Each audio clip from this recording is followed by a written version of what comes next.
വളരെ സിമ്പിളായിട്ട് നമുക്ക് ഇയറിങ് ചെയ്താലോ. ഇതിന് എന്തൊക്കെയാണ് ആവശ്യം നോക്കാം. പ്ലാസ്റ്റിക് ബീഡ്സ് പല കളറിൽ അവൈലബിൾ ആണ് കേട്ടോ. ഇതൊരു ഹാർട്ട് ഷേപ്പാണ്. അതിനുശേഷം നമുക്ക് ജമ്പിങ് റിങ് ആവശ്യമാണ്. ജമ്പിങ് റിങ് കറക്റ്റ് ഒരു റൗണ്ട് ഷേപ്പിലാണ്.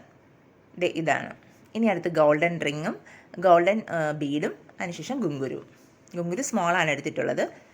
അപ്പോൾ മെയിനായിട്ടുള്ള നമുക്ക് ആവശ്യം എന്താണ്, നമ്മൾ മെയിനായിട്ട് ഇത് ചെയ്യുന്നത് ഐപ്പിന്നില്ല. ഇതാണ് ഐപ്പിൻ.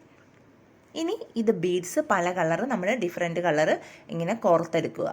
അതിലേക്ക് ആദ്യം ഒരു പിങ്ക് കളർ കൊടുത്തു, അതിനുശേഷം ഒരു ഗോൾഡൻ ബീഡ്,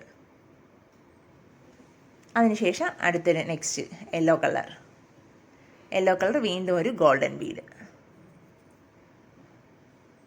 ഇനി അടുത്ത കളറ്. ഇതിപ്പോൾ ഞാൻ 4 ബീഡ്സാണ് കൊടുത്തിരിക്കുന്നത്. ഇനി നിങ്ങൾക്ക് 4 വേണ്ട, ഇത്രയും ലെങ്ത് വേണ്ട എങ്കിൽ നിങ്ങൾക്ക് എന്താ പറയുക 3 ചെയ്യാം, അല്ലെങ്കിൽ 2 ചെയ്യാം. അത് നമ്മുടെ ഇഷ്ടമാണ് കേട്ടോ. പല കളറ് അല്ല, ഇനി പ്ലെയിൻ കളറായിട്ട് ചെയ്യണമെങ്കിൽ ഓക്കെ, പ്ലെയിൻ കളറായിട്ട് പിങ്ക് മാത്രം കൊടുക്കാം, യെല്ലോ മാത്രം കൊടുക്കാം. അതൊരു 2 വെച്ച് വേണമെങ്കിൽ അങ്ങനെ കൊടുത്ത് ചെയ്യാം. ഇത് നമ്മളുടെ ഇഷ്ടത്തിനനുസരിച്ച് നമ്മളുടെ ടേസ്റ്റിനനുസരിച്ചൊക്കെ നമുക്ക് ഉപയോഗിക്കാം കേട്ടോ. എങ്ങനെ വേണോ മാറ്റി ചെയ്യാം. ഞാൻ 4 ബീഡ്സ് കൊടുത്തു. ഇത് കളർഫുള്ളായിട്ട് നല്ല ഭംഗിയാണ് കേട്ടോ. കുറച്ചുകൂടെ കളറുണ്ട് കേട്ടോ. ആ ഒരു ലൈറ്റിൻ്റെ ഇതാണ്, കുറച്ചുകൂടെ കളറുണ്ട് ഈ ബീഡ്സിന്.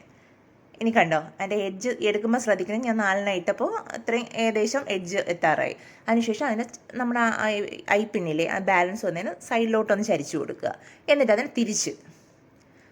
അപ്പം നമുക്കവിടെ എന്ത് കിട്ടും, നമുക്കവിടെ എന്താ പറയുക, അവിടെ ഒരു കറക്റ്റ് നമുക്ക് ഹോള് കിട്ടും.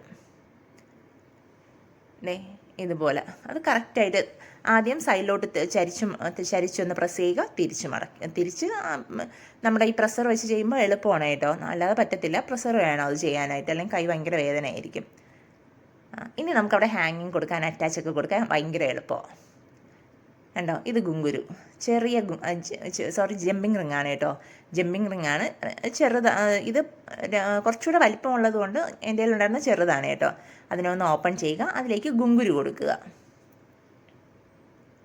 ഈ ഗുങ്കുരുവിലെ ഇതാ ഗുങ്കുരു, അത് ഹാങ്ങിങ്ങിന് ഒരു ഭംഗിക്ക് വേണ്ടിയിട്ടാണ്. ഇത് കുറച്ചുകൂടെ വലിപ്പമുള്ളത് കൊണ്ട് കേട്ടോ. 2 സൈസ് അവൈലബിൾ ആണ്.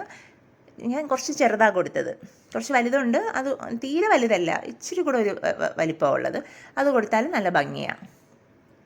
ഇനി ഇതിനെ ജമ്പിങ് റിങ്ങിലേക്ക് ഇടുക, അതിനുശേഷം നമ്മുടെ ഐപ്പിന്നിലേക്ക് കണക്ട് ചെയ്യുക. ഇത്രയേ ഉള്ളൂ. കാരണം ഇത് ചെയ്യാനൊന്നും വളരെ സമയമൊന്നുമില്ല. നിങ്ങൾ നോക്കുമ്പോൾ ഇതിങ്ങനെ സ്റ്റെപ്പ് ബൈ സ്റ്റെപ്പ് ചെയ്യുന്നതേ ഉള്ളൂ. ഇത് ചെയ്തു, അടുത്തതേണ്ട ഐപ്പിന്നിലേക്ക്. ഓൾറെഡി ഐപ്പിൻ്റെ ഒരു സൈഡിൽ നമുക്ക് കണക്റ്റിംഗ് ഉണ്ട്, അതിലേക്ക് കൊടുക്കുന്നു. എൻ്റെ കയ്യിലുണ്ടായിരുന്ന ജമ്പിങ് റിങ് കുറച്ച് ചെറുതാണ്, തീരെ വലിപ്പമില്ല. അപ്പോൾ കുറച്ച് നമുക്ക് കണക്ട് ചെയ്യാൻ കുറച്ച് ബുദ്ധിമുട്ടാണ്. ഇത് എന്നിട്ട് അതുകൊണ്ട് പ്രഷർ കൊണ്ട് പ്രസ് ചെയ്ത് വെച്ച് കഴിഞ്ഞാൽ അവിടെ കറക്റ്റ് ആയിട്ടുണ്ട്. അപ്പോൾ എന്താ പറയുക, ഏകദേശം കഴിഞ്ഞിട്ടുണ്ട്. നമ്മുടെ കമ്മൽ റെഡി ആയിട്ടുണ്ട്. ഇനി ഇതിൻ്റെ അറ്റാച്ച്മെൻറ്റ് കൊടുത്താൽ മതി. നമ്മുടെ ഇയർ സ്റ്റഡില്ലേ, അത് കൊടുക്കുക. അറ്റാച്ച്മെൻറ്റ് എന്ത് ചെയ്യുക, അറ്റാച്ച് ചെയ്യുക. ഇതെന്താ പറയുക, നമ്മുടെ ഹാങ്ങിങ് ടൈപ്പ് ആയതുകൊണ്ട് ഇതാണ് കൊടുക്കുന്നത് കേട്ടോ. അതിന് ജസ്റ്റ് ഇതുപോലെ പ്രഷർ കൊണ്ട് നമുക്കവിടെ ഓപ്പൺ ചെയ്യാം. ഓപ്പൺ ചെയ്തിട്ട് രണ്ടും പരസ്പരം കണക്ട് ചെയ്യുക.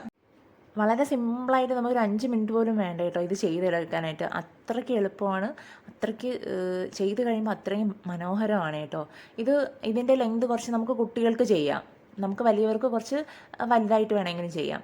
വളരെ സിമ്പിളായിട്ട് നമുക്ക് എല്ലാവർക്കും ചെയ്യാൻ പറ്റും. പുതിയൊരു വീഡിയോയുമായിട്ട് കാണുന്നവരെ എല്ലാവർക്കും ബൈ.